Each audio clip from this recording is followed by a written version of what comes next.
It's 6 o'clock in the morning on the 1st of April, and no, I'm not joking. Welcome to Travelcaster, the travel pod that takes you there.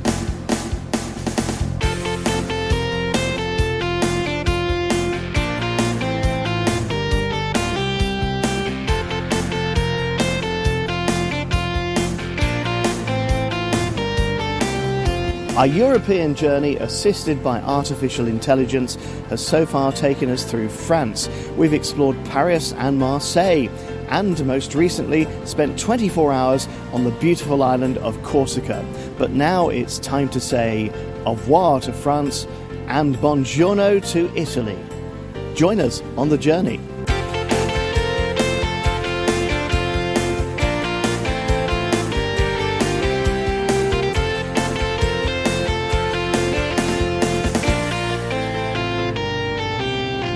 It's early and chilly in the port of Bastia on Corsica, and after all of the faffing about with getting onto the ferry from Marseille, I thought I'd get here nice and early. You keep getting emails from the ferry companies saying, make sure you're not late, and knowing how long it takes to get from the actual port office to the boat, I thought, well, better be safe than sorry. But I'm here at 6 o'clock, the trucks are rolling by, ready to go onto the boat, and the lady in the security office said, no, you've got to wait. So that's what I've got to do. I've got to wait. I'm the only person here. I bet they get this all the time with stupid English tourists.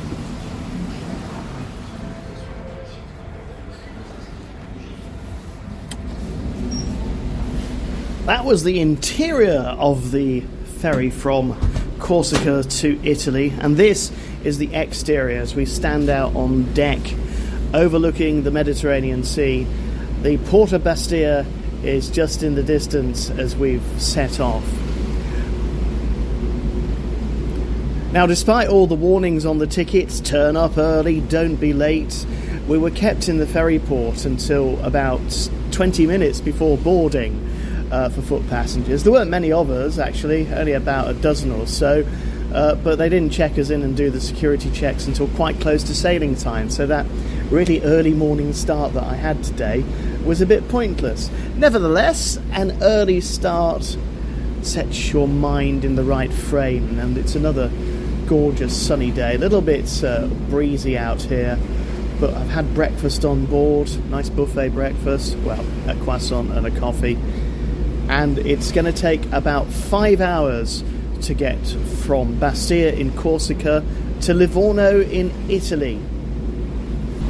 Now, as this is a daytime sailing, I haven't taken the option of a cabin, and it's not too bad on board actually, because there's a baggage room so you can put all your heavy luggage downstairs. It's safely locked away during the crossing, which gives you time to wander about, have a coffee, sit on deck like I am today, and just let the world go by. It's a very lovely, serene way of travelling, and the ticket today has cost me just €28 for a one-way crossing. Logistics and planning are everything on a trip like this, but luck can play a part as well, as it did today.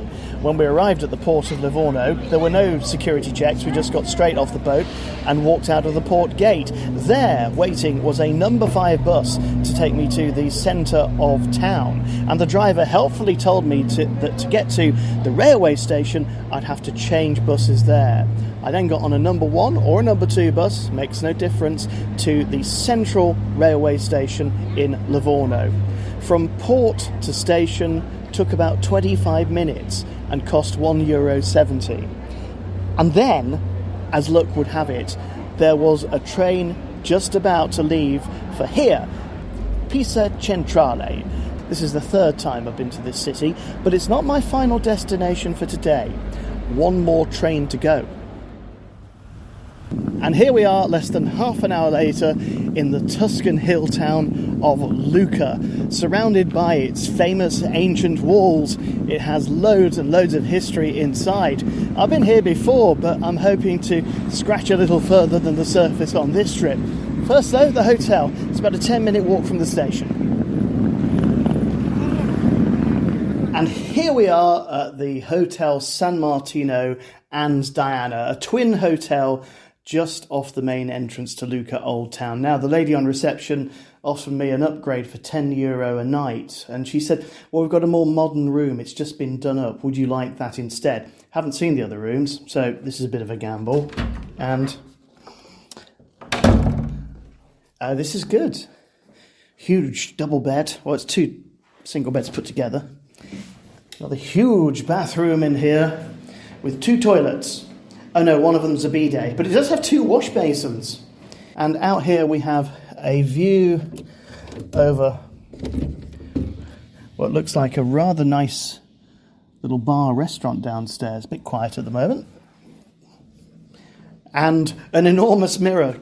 Goodness, you're going to know when you've arrived here. And like a lot of Italian buildings, it has the classic shutters to keep out the heat and the light in the middle of the day when it gets warmer.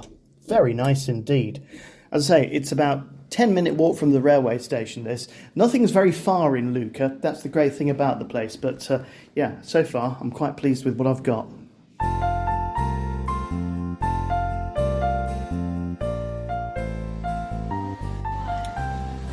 Arriving in Lucca late afternoon yesterday was great because it gave me a chance not only to check into the hotel, relax a little bit, but also take a look at the town when all of the day visitors had gone. A little bit quiet last night, but I did manage to find the most wonderful restaurant.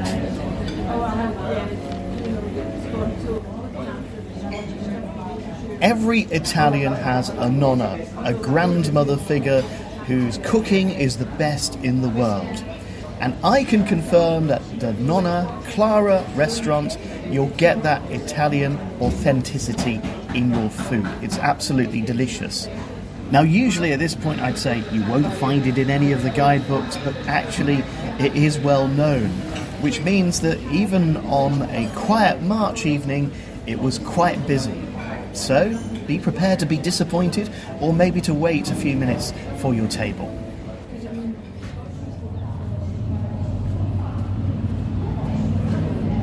So this morning I've asked AI to design me a short walking tour of Lucca, taking in some of its historic sites. Now, I know about some of these already because I was here last year, but the first place you will come to, if you were to say, paint me a postcard of Lucca, it would bring you here to the Church of San Martino, an impressive basilica standing in an iconic square. And it's not just the square that's iconic, it's the tower that goes with it.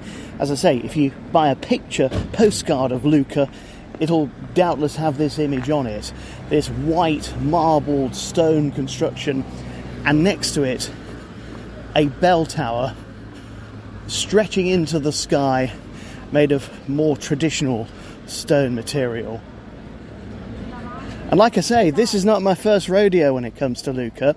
I was here in July 2024, and this is what happened then.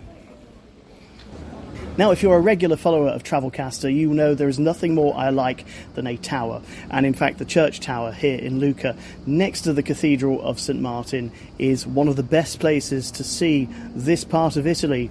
It's a fair old climb, but when you get to the top, you get a panoramic view of the whole of Lucca and the surrounding Tuscan hills. Helpful guide boards will tell you what is what. And what you realise from here is actually that Lucca is a city very much of towers. There are plenty of bell towers dotted around the various churches, and they're all marked on the board. They look absolutely beautiful from up here. Now, to get up the tower, the best way of doing it is to purchase a ticket which will also get you into the cathedral, a couple of other churches as well. That combined ticket to get you into all of the attractions nearby is going to come in at €10. It was a fair old climb up that tower, but the views were well worth it. Now, just outside in the piazza, look across to your left from the church and you'll see a much smaller place, the Oratorio di San Giuseppe. It's another converted church which on the inside is all laid out for a musical concert, because Lucca was the birthplace of Puccini. So if you like your opera, this is the place to see it. And indeed, there are concerts almost every night in this place. You can book in advance, it's easy to do so. and the concerts are at around 4 o'clock or 7 o'clock, depending on the time of year. Can't actually get right inside the church at the moment, but I can see a huge portrait of Puccini himself. And a few streets away from here is the Puccini Museum, which is dedicated to the work and life of the man. It's a fairly small place. The entry will be about €6 if you fancy it.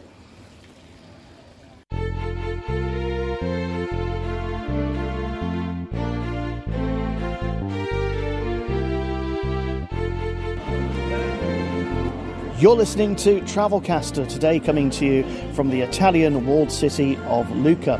And here's a Travelcaster tip. If you like your fashion and your shopping, you're likely to find just as much here as you might in a city like Milan. Okay, that might be a bit of an exaggeration, but along many of the winding streets here are plenty of boutiques with high-end fashions and jewellery and prices to match. So make sure you bring along plenty of euros and preferably a credit card.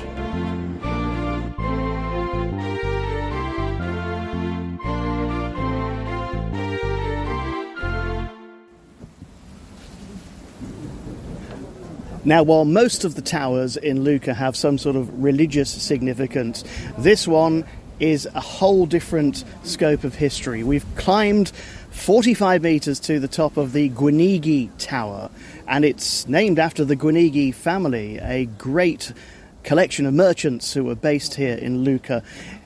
The Guinigi Tower is also unique because it doesn't have a bell at the top of it.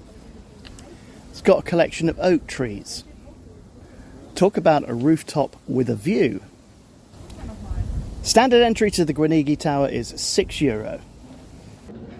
Now, if you don't happen to be using an AI assistant, on the descent or the ascent of the Guinigi Tower, there are some helpful boards showing many of the different museums here in Lucca. Each one's got a QR code, so you can just scan it and find out more.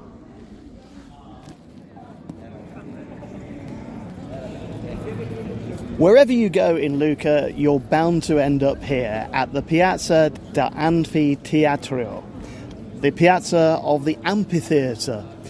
Designed to look like the Colosseum in Rome, it's a circular affair full of buildings with restaurants and shops at the base. And all of them have the same tacky touristy look. By that I mean they've all got very neat tablecloths, and many of them have enthusiastic staff compelling you to go inside with offers like a spritz and a snack for €3.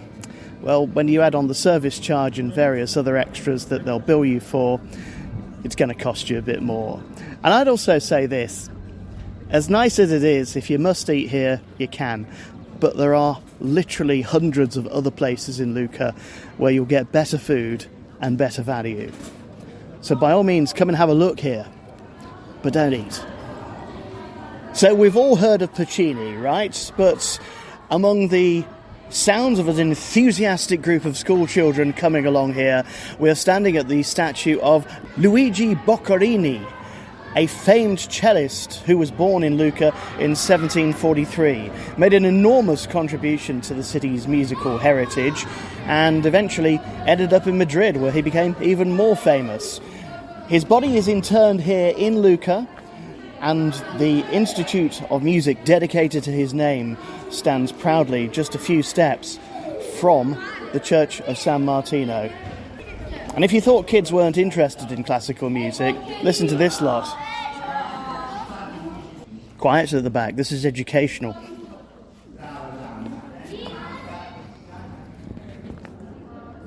Now, as mentioned earlier, there are no shortages of churches and bell towers in Lucca, but my AI assistant has brought me to here, the Basilica of San Frediano. And despite what I thought, it turns out that he's not the patron saint of chocolate frogs. No, he was an Irish bishop who founded this church in the 6th century. Now, the great thing about churches is that they're full of history, and this particular one, a Romanesque church, developed over many, many hundreds of years. It had chapels added onto it, it had great bits of art painted inside it, And I may be biased, but as a good Catholic boy, I think this is one of the best cathedrals that you can see in the whole of Lucca. Certainly in terms of the artwork and history inside it, it's absolutely fascinating. And it's just €3 to get in. In typical Catholic style, though, they don't turn the heating on. Blooming freezing in there it was. If the Basilica of San Frediano is all about art, then the Basilica of St. Michael is all about the opulence. Built with every elegance imaginable. There are 4 lengths of columns and arches rising up from the ground. It looks like that opening scene of The Muppet Show when they're all in the theatre. Do you remember that? But far more elegant than that. And furthermore, it's a great place for people watching. There are plenty of small bars and cafes around here to enjoy a light lunch, a glass of wine, or a delicious ice cream. And as we are in the city of Puccini, I can recommend the Turando Gelateria right in the corner, overlooking the cathedral itself. A focaccia and a nice cup of tea comes in at less than €10. Not bad for a tourist hotspot. Whenever you're visiting Italy, when you see a doorway that's open to the public, go through it, because there's usually a surprise behind it. And it's certainly the case here in Lucca. Just off Napoleon Square is this huge courtyard with a statue in the middle of it of Francesco Carrara, who was a local judge back in the day. And the building is the Ducal Palace, which today houses the regional government, but it's also used for arts events, private functions, and, well, probably anything photographic, because the ornate gardens around the courtyard are a beautiful sight to take a snap. It's free to wander around as well, and a good place to get away from the crowds.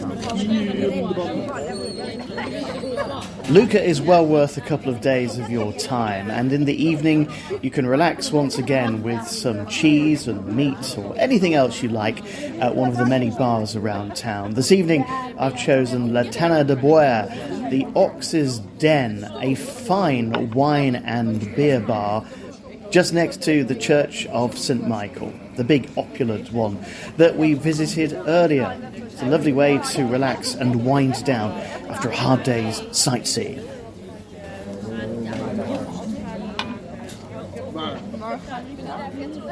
Now, you don't have to be staying in Lucca to enjoy its delights. It's just 25 minutes by train from Pisa and just a couple of hours from Florence. So there's every opportunity to get here if you're in this part of Italy. That's going to wrap it up for this edition of the podcast. Don't forget to subscribe wherever you're listening. And to find out how to get here and what to do when you arrive, head to travelcaster.blog and join us again soon for another edition of Travelcaster, the travel pod that takes you there.